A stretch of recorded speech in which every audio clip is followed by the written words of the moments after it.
theater ensemble work, I think, teaches young kids and children that it's not about competition, it's about collaboration.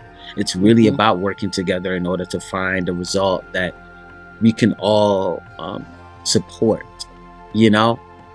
And I think that's why I love improv also too so much, because it just taps into that inner being, that place that we kind of tend to lock away when we get older because of fear of rejection or judgment. Improv gets to open us up if we're open, right, to it.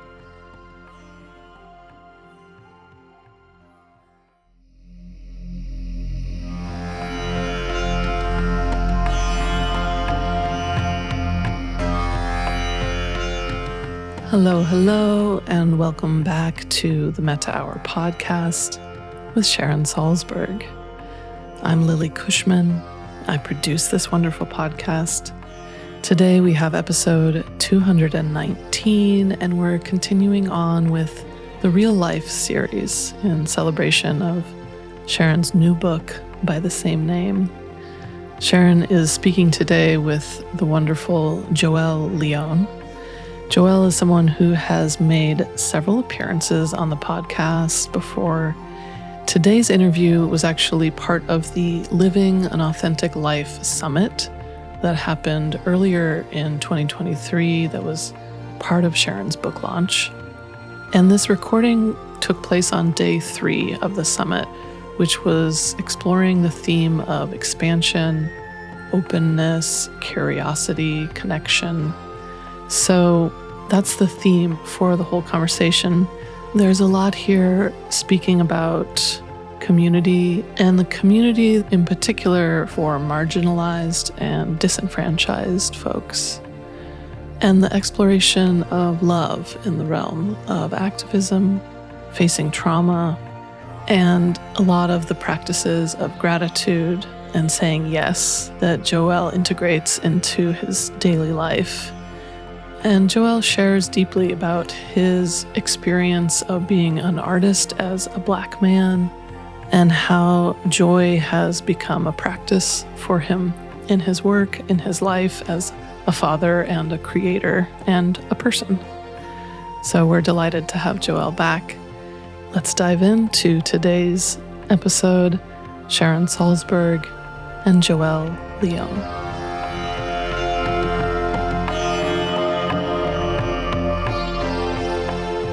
Hi, and welcome back to the Summit.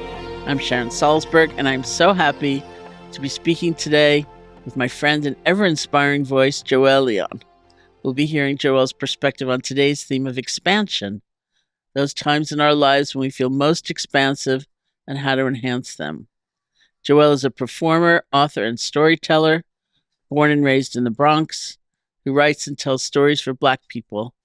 He's been featured in the Columbia Journal, BBC News, Sirius XM, Forbes, Insider, Medium, Philadelphia Printworks, Blavity, and the Huffington Post. He has spoken and performed at the Apollo Theater, Joe's Pub, Rockwood Music Hall, Columbia University, NYU, and Webster Hall. He is the author of a book about things I will tell my daughter, and God Wears Durags too, and a father to Lila and West. So I first found Joél. We met on Twitter. We didn't really meet, but I found him. and I was just like, everything he wrote, I was retweeting or I was liking, and I thought, who is this guy? I don't know who he is, you know? And to this day, we have not met in person. We've not been in the same room, but I have confidence that will happen. Yes. I'm so happy to be talking to you today, Joél. You've been on my podcast several times, and here's a new form, and I really love you, and we've never even met in person. I love you so much, Sharon. I do. I'm so, it's like one of those things. I had a really great conversation last night with a friend of mine, Deja Riley, and so much of the talk was about community, and I'm so like utterly grateful and thankful for you inviting me into your community. The love is indeed reciprocal. I think you know that already. Like I'm in deep gratitude, like for you, honestly. Like I talk about you all the time. Like I'll be bragging about you. I'm like, Sharon Salzberg? Like, yeah, that's the homie. You know what I'm saying? You're a big deal. I appreciate you Well, thank you. And I appreciate you. I wonder if you could share some with our audience a little bit about the path that's led you Mm. to who you are today. Someone was asking me, like, how did you learn this stuff? And I was like, well, I say Tower Brock, I say Sharon Salzberg, I say Sylvia Borstein, I say, I think there are folks who have created a pathway for mindfulness for me, and so I think I don't know, nature, nurture, I think it's a little bit of both, I thank Linda T, my mom and my father, Charles Lorenzo, for sometimes maybe not giving me the language or the tools, but um, their experiences grounding me, I think, in a way that's allowed me to be curious. I think I've always been really curious about the world and wanting to ask questions, and I think my art has really been the big catalyst for more of that inquiry, right? Of like spirit and work and love and those kind of being, I think, like the North Stars, if you will, for how I try to show up in the work. Even now I'm talking, I think about the first time you and I talked. Um, my dog is eating soil right now, by the way. Oh, Can you dear. stop doing that? Get down from there. Don't do that. Um, I remember like the sense of like urgency I always felt, and I don't feel as urgent anymore. And I think a lot of that is because of the practice, and art being part of that practice.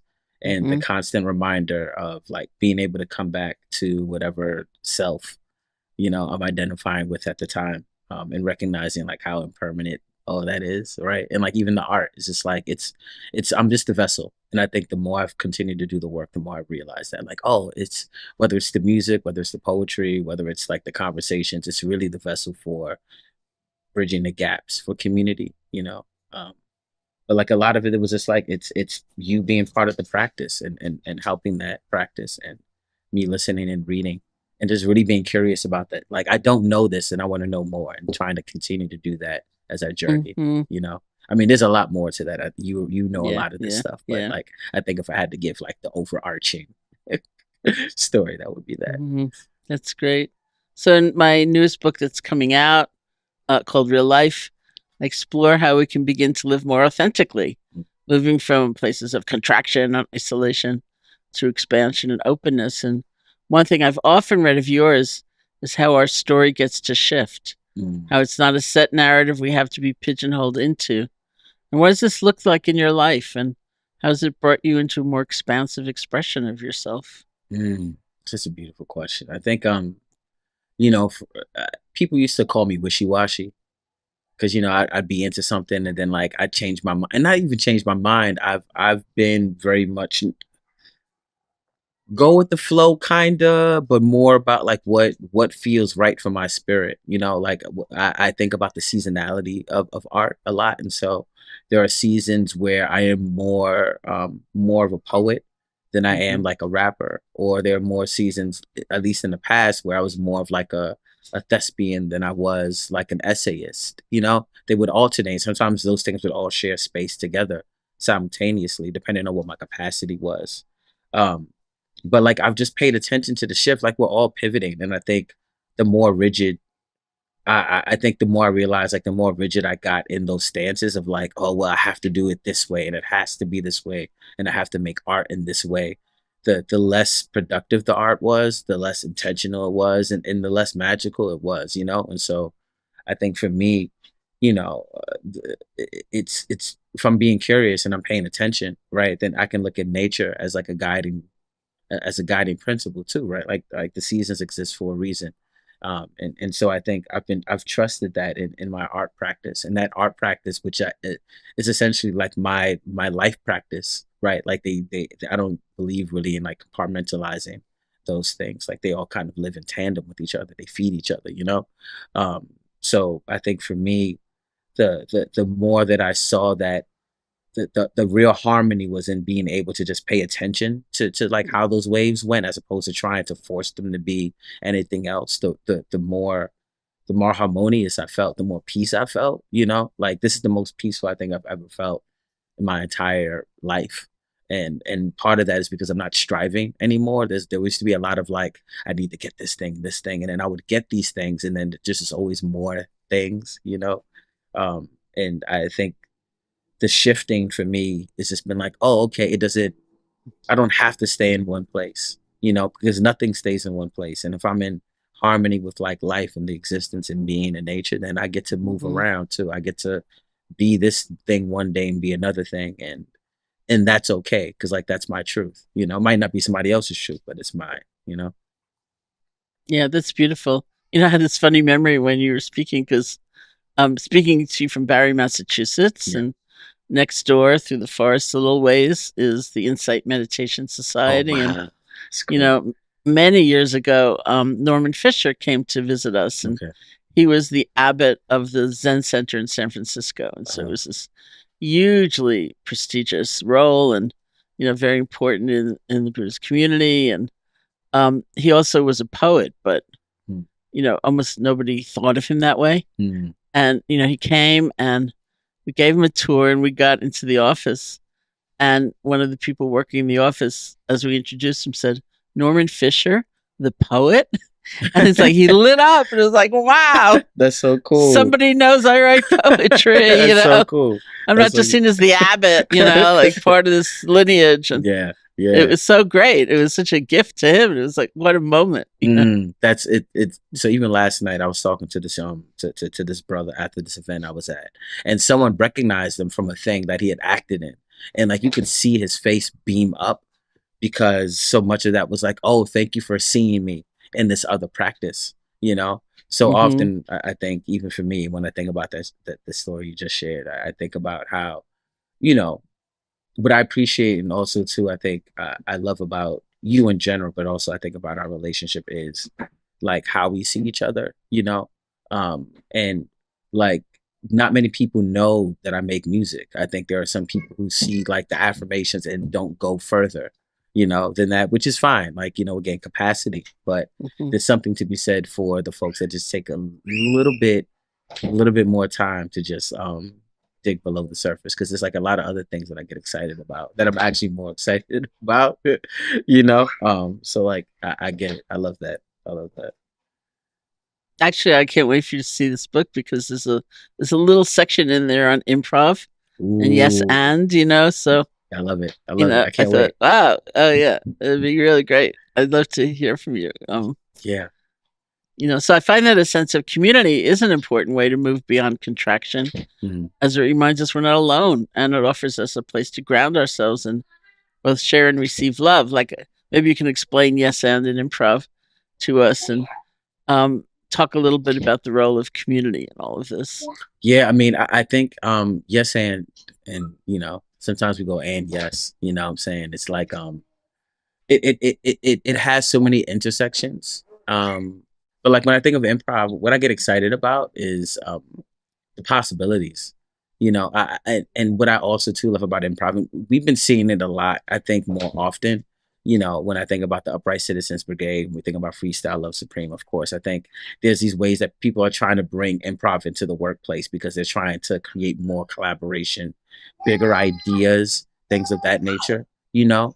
And so I think for me, improv is really about how do we create community in ways that opens the door for more expansion, right? Like improv creates an opportunity to expand more in a way that creates community in ways that I don't think we could actually realize existed, you know, because it allows us to dig for a deeper truth, a truth that's not like the instantaneous response to a thing, but how can I show up in this moment, you know, without pretense, without anything keeping us from like the fear or the inhibitions that I think can sometimes keep us from showing up for the work, you know. Improv makes us uncomfortable, you know. I think the best improv folks are the folks who just lean in. And I think for me, I think leaning in has become the biggest way for me to discover my sense of self. And I think when we're doing improv the right way, that's what we get to do, right? We get to see a person who's sitting across from us who's like pretending to be a fish, and like you just have to, you're going with it. You just go into the moment. You go into the moment, you lean into the moment. And like that can show up in our personal lives, right? The presence, like for me, more so than film, like even in theater, the idea of a theatrical ensemble can be life affirming and life changing, because there's an energy that exists when it's like, I am solely reliant on you. Like this is not an ego driven platform. Improv and theater is very much contingent on the community working together in tandem in order to create a moment, and not necessarily having a defined moment. Improv, you can create finality, but it doesn't necessarily exist unless we create that moment together. Mm-hmm. And if we're not doing it together, then the improv kind of sucks. It kind of falls apart. The scene falls apart because you just got to buy into it. And I think so much of that is just being present, but like, I think if we're looking at and yes, what and yes also allows us to do is go, I hear you. I hear what you're saying.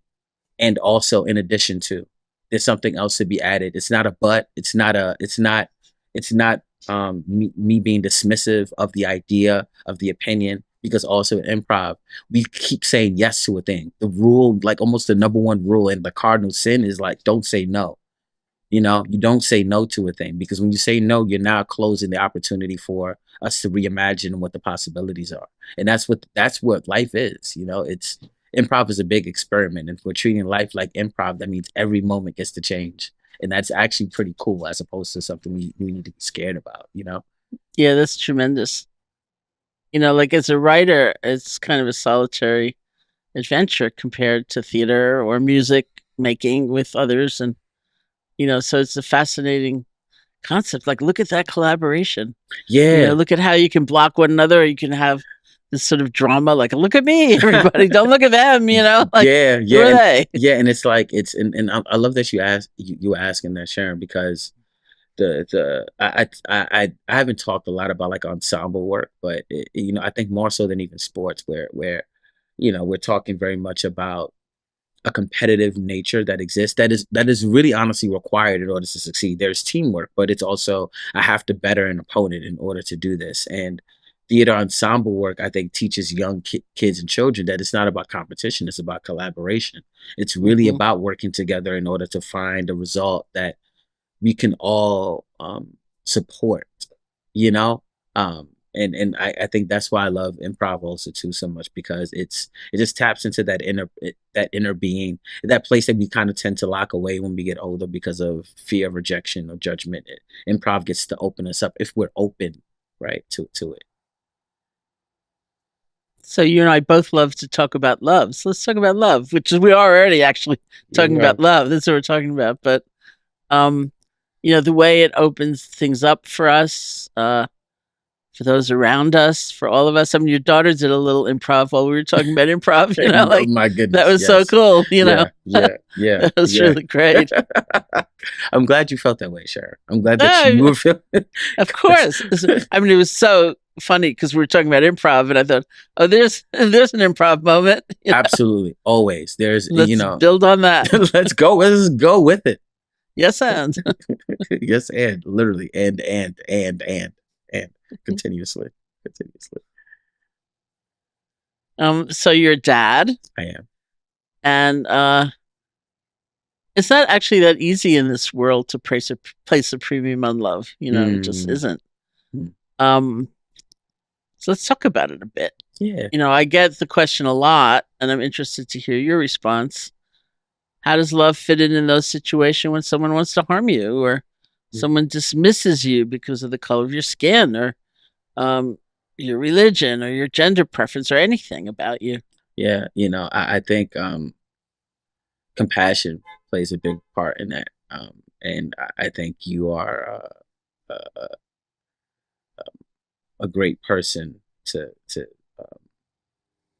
kind of sit in this space with. I think because even now when I think about compassion, I think about how you reframed it for me in Real Change, right? And like how it is active, right? This idea of like compassion being an active response to a thing as opposed to being empathetic. And so for me, what I realized is like if I'm having compassion for self, right, and I'm recognizing my multi-layered experience and the things that I've done wrong and said that may have been inappropriate, right, to people, that might have harmed people, whether intentionally or unintentionally, if I can create grace and room and space and compassion for myself in those moments now, where maybe I couldn't have done it before, then I think Mm-hmm. there's a world in which I can also do that for others while recognizing the context and the environments that have created the people who show up in those ways. And that doesn't mean I get it, I think, right all the time. I'm saying there are folks that if I'm being honest, it's really hard for me to show up in compassion for. And so, but part of my practice has been trying to find something that allows me to not like relate to the person, but at least understand why they are the way that they are. And it doesn't mean there's there's not like a deep love I have for this person, but there is an understanding. And I think that understanding can be in gateway as opposed to holding on to any like angst or hate or anger.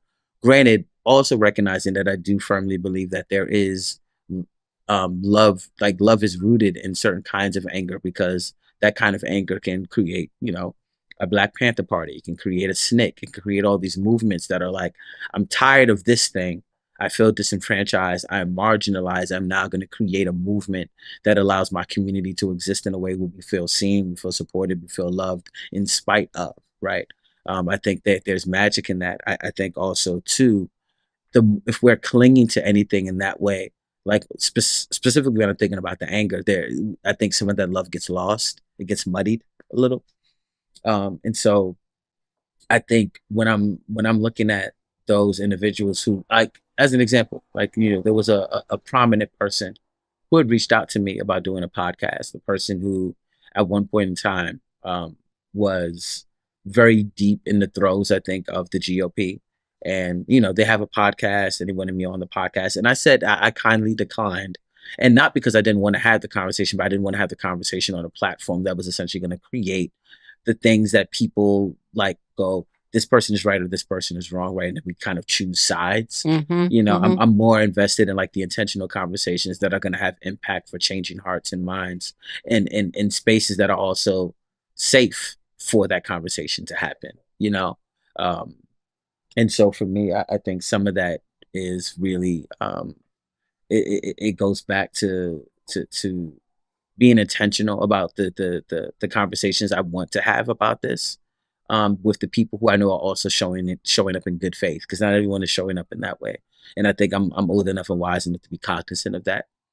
And so for, if there are detractors, like it's like I don't get hurt. I get negative comments sometimes, like very rarely, but when they happen, because of negativity bias, right? Like they kind of ring a little louder, you know what I'm saying? Mm-hmm.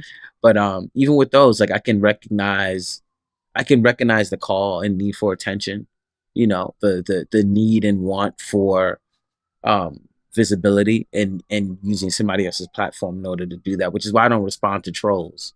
I don't, it doesn't really Mm-hmm. do the community any service. It doesn't do my spirit, especially, any service. But it does service the ego. And so when it lives in that space, that's a space I try to kind of remove myself from, Mm-hmm. Yeah, I mean, and timing has a lot to do with it, and if you're recently or actively being hurt, it's time to take care of yourself and survive, and maybe take care of the people around you and Yeah. things like that first Yeah. and foremost. Yeah. Yeah. And it's when you can find grounds and a little more security or presence, that you might think, wow, this person's really acting out of suffering. Because when I'm reckless, I'm acting out of suffering. So very Right. logically, they are too. And Yeah. one of the hard things and one of the frustrating things is that, as I said to somebody once, and I was on a stage, actually with Norman Fisher and a bunch of other people in California, and someone asked the question about political leaders and saying, I just, I find it so hard. And I said in response, I understand that, because they seem so self-satisfied sometimes. It's like you can't quite get the pain, but I just know that because I am like my own laboratory, and whenever I am acting wrongly in some way, it is coming from a place of pain. So even if they don't know it, even if they don't feel it, even if they don't express it.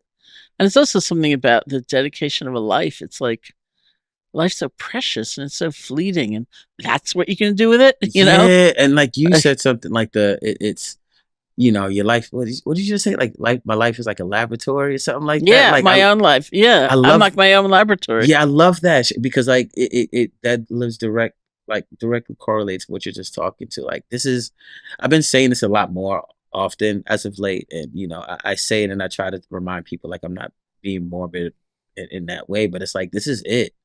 Like at least in this vessel, right? Like in this Mhm. bodily human form that I'm in. So like why not just show up in love, and like why not just take the opportunity to just, I don't know, do the things that we feel called to do the things that we want to do, and do things with love. Like it feels better. So like why would I not want to feel better about myself in the world I live in, and just trying to make room for that. Mhm. So the Buddha has the teaching, hatred will never cease by hatred. Hatred will only cease by love. This is an eternal law, he said, which I always found kind of quirky because I considered the Buddha like Mr. Impermanence, and here he is saying this is an eternal law, which is so similar to something Martin Luther King Jr. said, of course, years later. Hatred cannot drive out hate. Only love can do that. Yeah, yeah. And meanwhile, many of us are taught that love means giving in. Yeah, love Well, it. Go on, Sharon. Strength derives from other qualities like relentlessness or vengeance. Yeah, like Charles Bronson, like That's right. You think about these so much. It's funny you say that because when you say that, it makes me think of the Charles Bronsons of the world, the Terminators of the world. Like so much of what we're taught and shown, especially through media, is like vengeance is the correct way to solve wrong, and because it speaks to like the inner the inner ego, like the human in us that's like the primate in us that's like I want to avenge a thing, and I think you and I have talked about this, and I bring this up often. The one of the most loving things that I think about was the Black Panthers free breakfast program, because it was created out of an urgency, very loving, but very strong, very resilient, and an impactful thing that was done. But we've romanticized love so much that it tends to lose its luster because we've only kept it in this box definition of partnership and romantic liaisons and all these other things, as opposed to how do we love each other from the communal from the communal space, from like how do I love my colleagues, you know what I'm saying? Like how do we broaden the spectrum that love gets to sit in? That's the thing that I'm most interested in, that I want to investigate. Like the other stuff is like that's cool, but it's really what you're talking about, that I get excited about. Yeah, it's tremendous. And maybe we don't listen to one another carefully enough, or we have so many assumptions. Because I was just reading on the internet, on one of the platforms, some story about somebody who is a hospital chaplain, and somebody was like ranting, through the night, and maybe it was seeming like sort of dangerous and like just freaked out, and instead of trying to just increase security, or which might be smart in some cases, but the chaplain went up to him and said, what is it you need? What is it you need? And the guy said, it was like so touching. He said, he needed a cheeseburger and some food. He said, the food there reminded him of prison, where he'd probably been, and that he'd gone to bed in the hospital 5 nights in a row crying.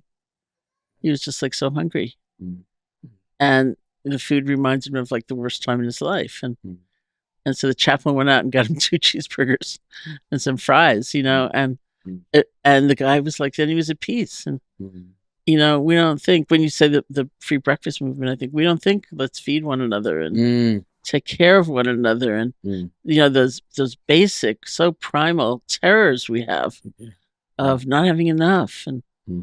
And people don't have enough in many cases. Yeah. And so working with that and reminding ourselves that nothing good is gonna come of people being hungry. It's just not. Yeah. And Mm. and we can address that instead of like only freaking out at the results of all that. Yeah. 'Cause so much of that is driven by fear, and and I think not being present, right?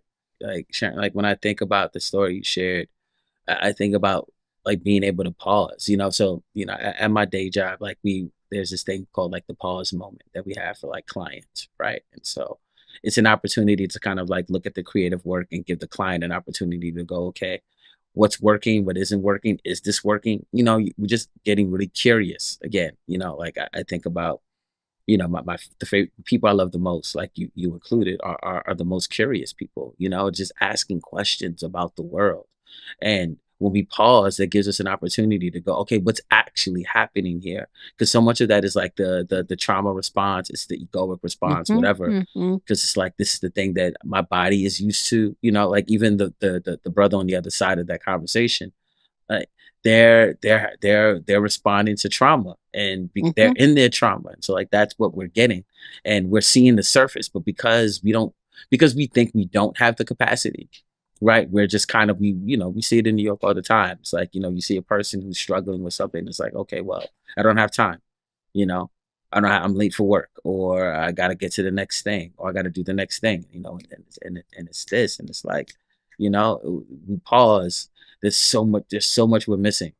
It goes back to what you were saying about, not listening properly. And I think sometimes we think it's really about the hearing, like with our actual ears. But it's like, if I'm listening with my heart and I'm intentional about this, there's a lot I get to catch, in this world, if I'm just trying to pay more attention and be present for it.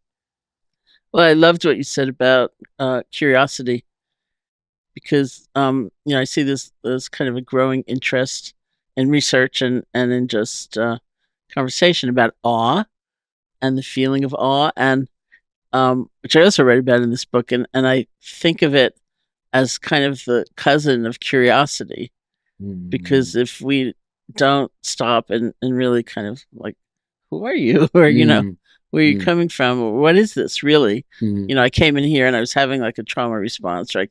I was having a reaction based on mm, some past thing, or some assumption. And if I don't stop and kind of get underneath it and see what is really going on here, mhm, actually, not just my projection, um, we don't get the chance for that kind of awe.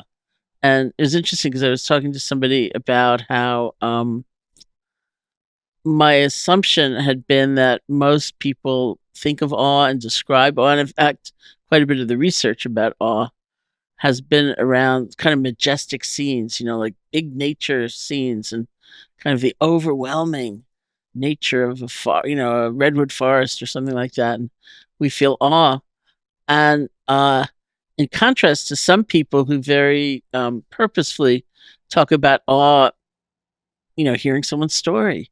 Like, mhm, wow, you came mhm. through that, or, Yeah, or yeah, look at that, like, well, look at what you did, like mm, you created that. And yeah, it came out of nothing, it came out mhm. of brainwaves or something, like, Yeah, look yeah, at that. yeah, And the person I was talking to said, actually, they said there's some research that shows that most people feel the biggest sense of awe not looking at the redwoods, but from mhm, one another, mm, from people, if we only stop mm, mm, and pay attention. yeah, yeah. Like, I mean, I think our relationship is an example of that, Like I don't like you pausing. I mean, shout out to Lin Manuel for like being the connector that he is, without even necessarily knowing that he was. But the idea of, oh, like what, like who is this person? You know what I'm saying? Like, and you reaching out had such a profound effect on me, because what it made me realize was like, oh, that the world is so much bigger than we think it is, and like we're so much more connected than we think we are. And if we're paying attention to that, right, like there is so much opportunity to be inspired by that. Like my awe a lot of the time comes from, like, it's like, 6:25, 6:15 in the morning, and I'm walking Dilla, like, my bulldog, in the morning, and it's like super quiet, on the block. It's like nobody's outside.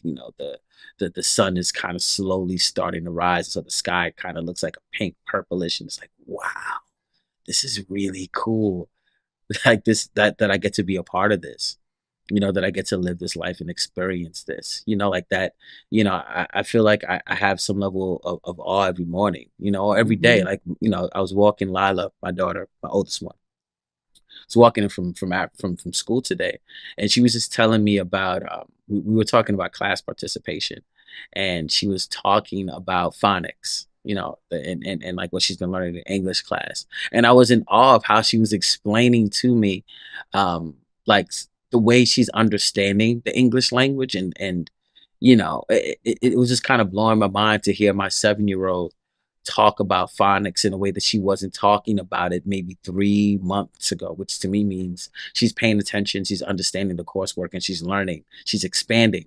And it's just really cool to see that work happen in real time for her, in a way that I think gets overlooked when we're adults. Like we learn a thing and it's like you're supposed to do it. And it's like, but how amazing is that?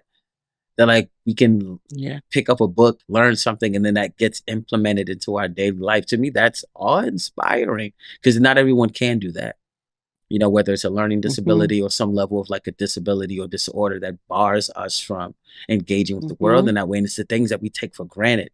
Like I have a microphone. This microphone was gifted to me, like some time ago from my old job. It's like these things that I didn't know I was going to need later on, but have now been in service to me. It's like that. This to me is like, oh yeah, it inspires me to continue to try to be more open to like what else is around us, Yeah, no, that's so great.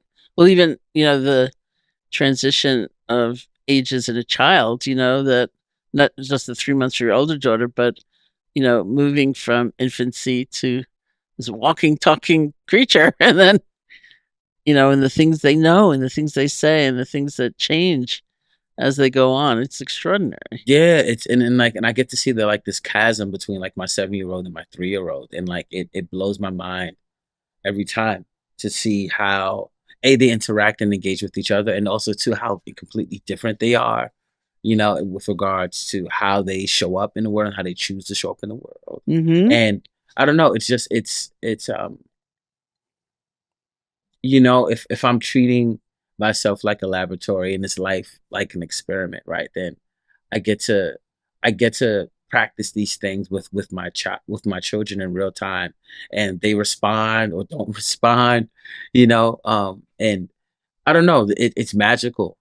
It's magical because if we're really present for it, we get to see all these different things. There was forget the name of the author. He wrote this book, Here I Am, this fictional book. He also wrote another book that was, his first name is Jonathan. I wish I could remember his last name, but I've never forgotten there was a chapter in this book where he's the father character.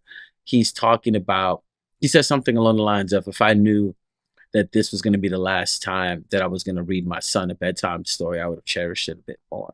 And I think about that often because there wasn't like when I would read Lila bedtime stories, I was always cognizant of that because the day came. I remember the day when she was just like, no, I want to read this by myself, and like sometimes she might ask me to read a story, but she's past that age now. There's no, she doesn't look for daddy to read her story, and it's like, oh, but I know I appreciate it at the time, so it doesn't feel as sad, I think. And I could be wrong. I could be making that up, but I think it feels in my spirit. I can imagine what it would have felt like if I hadn't been not prepared for it, but acknowledged the fact that this thing is a thing that will be true. And so just being settled in that space as opposed to the space of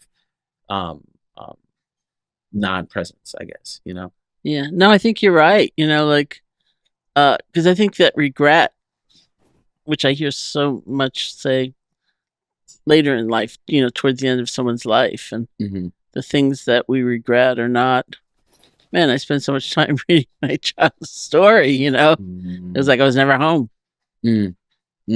Yeah. And, to live life fully means to engage in those things and not to be so strategic about everything, like it's unimportant enough, or, it's not building my reputation or my career or the things that we can't keep, Granted, like there's nothing we can take with us, right? But I think the things that we cherish more often than not are the memories we create with the people that we love.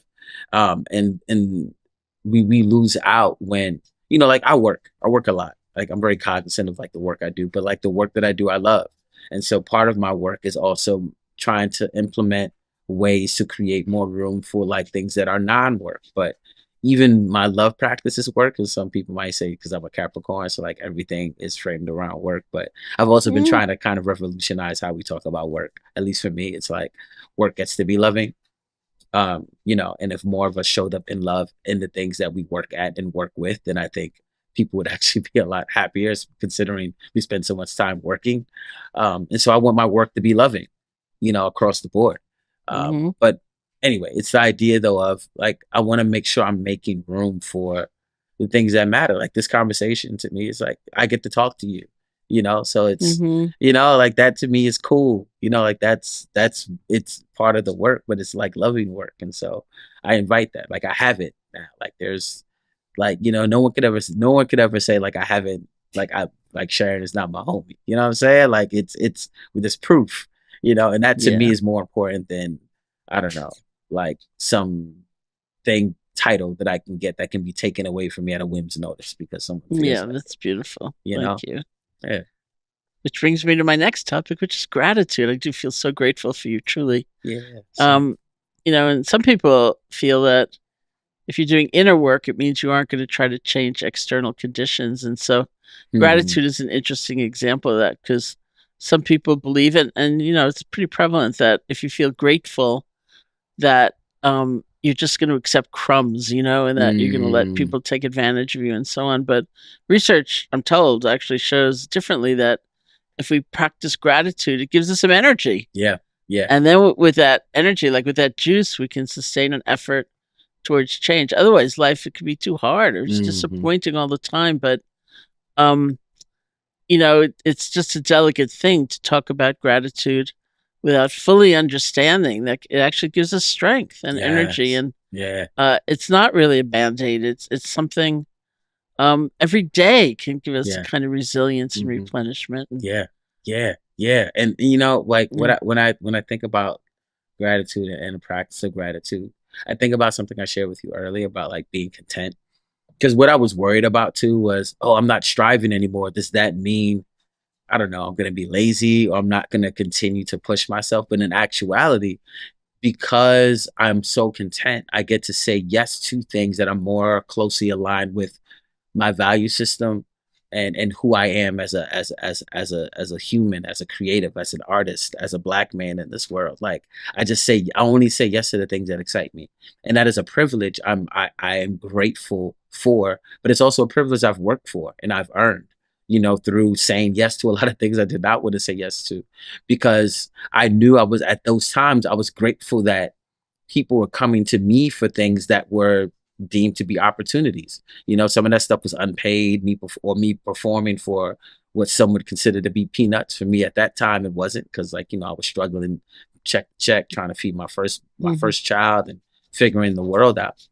But I think for me, it's just been it's there's a level of excitement when it comes to being content and having and being grateful and having this gratitude practice, because I get to just show up fully as myself in the spaces, because these are the spaces I've invited in, because I've been open to saying, okay, I only want the things that are going to challenge me, I've been asking for more ease, in my life, and that's, I think, sometimes a very strong contradiction, especially if you're a black or brown person who's grown up in a community where, and like I think this is for all people, but I think especially when I think about some of my black and brown folks, that this notion of the capitalism and having black wealth, which has become a very big conversation for us, and so much of that is steeped in like striving, right, and like this Western idea of having and Mhm. accumulating and having things, assets, right?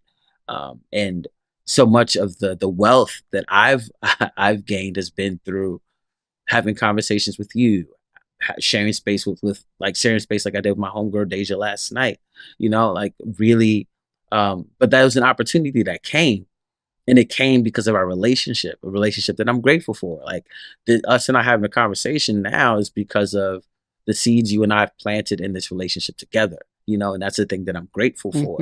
And so like some of that is also me being cognizant that I'm top of mind for people because of how I show up in the world, not because I'm giving, like, it's like I'm paying anybody, it's like, we're feeding each other. You were talking about this earlier, and like, how do we get to feed each other? And, there's so many practices that center around like food being a way that we serve each other. Right. And I think because there's a level of gratitude for recognizing when you don't have much, and if all you have is love, that is sustenance, and that's the thing that I find to be most rewarding. And the more that I've leaned into that, if like opportunity is the thing that's important to me or to a person, the more I've leaned into love, the more opportunities have come from that.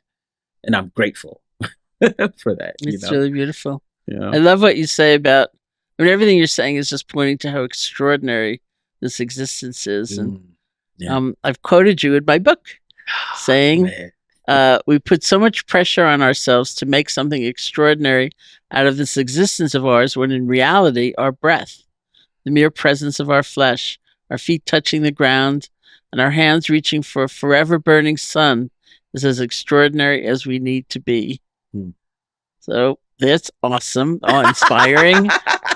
I'm listening. Really? I'm like, that is actually, because even you reading it, like, I'm like, it did make me like, I think I remember one podcast you and I were talking, and I think I was talking to, like, even now I'm looking out the window and like, the wind is blowing, branches are like kind of moving and swaying. And it's like my eyes are recording all of this. Like my brain is interpreting the thing that I'm saying. That is wild. Like, how does that even happen in less than a millisecond of like this thing that I'm gathering all this information? Like, how does that not inspire you to go, oh shit, like what else is happening that I'm missing? Like that's my thing, like what else am I missing? So like even after the event last night, Sharon, I was standing outside and I'm just looking at the sky, and it was like kind of partly cloudy. I'm like, this is wild that I'm getting to do this, like it is unbelievable. It is unbelievable to me that a Black boy who grew up in the Bronx, whose father didn't have a lot, has the opportunity to kind of like live all the things, everything, Sharon, that I know that he would have wished for. And I just turned 40, so like, God willing, I know there's like a lot more, but like right now it's pretty fucking awesome. That is so beautiful. Too great. Yeah. So unfortunately, our time is coming to an end, but every one of these encounters is like a building block toward actually being together. It is. I know. It's like the suspense. Yeah, no, really. It's like, it's so cool. So I'm wondering if, ending our time together, you could lead us in some kind of reflection or practice, or share some kind of poetry, whatever you're moved to do. I pray you are checking the metrics, the vital signs. Open the blinds and remind yourself you are here today. What you say out loud is just a manifestation of blessings. Adjust your posture and adhere to the knowledge and lessons. You ain't gotta wait. You can take a vow right now and proceed with your fate. The road ahead means you are never late. You see, your peace of mind is in between the marginal lines of mediocre and the next great thing, at the nexus of joy, worn on your heart sleeve like a tattooed sling. If the caged bird sings, then you too can make your way to the rapture, and after the fact, the captured moments of solace you may lack are no longer in the distance. Just another row in the arc from the rest, from the tongue to the breast, from your rest to resistance. Yeah. No, thank you so much. Thank you, Sharon. It's been an incredible delight as always, Joél. Thank you for joining me today. If you'd like to be continually inspired by more of Joél's wisdom, as I am, you can find him on Twitter at, I just got this. It's also, AKA stands for also known as, right? Yes. I just got that this moment. It's ELAKAMAG. Yeah, because MAG On used to be my Twitter. rap name. Okay. Yeah. Just this moment, I was enlightened. Amazing. Or on Instagram, I am Joél Leon. IAMJOELLEON. Yeah. Thank you so much. Thank you, Sharon.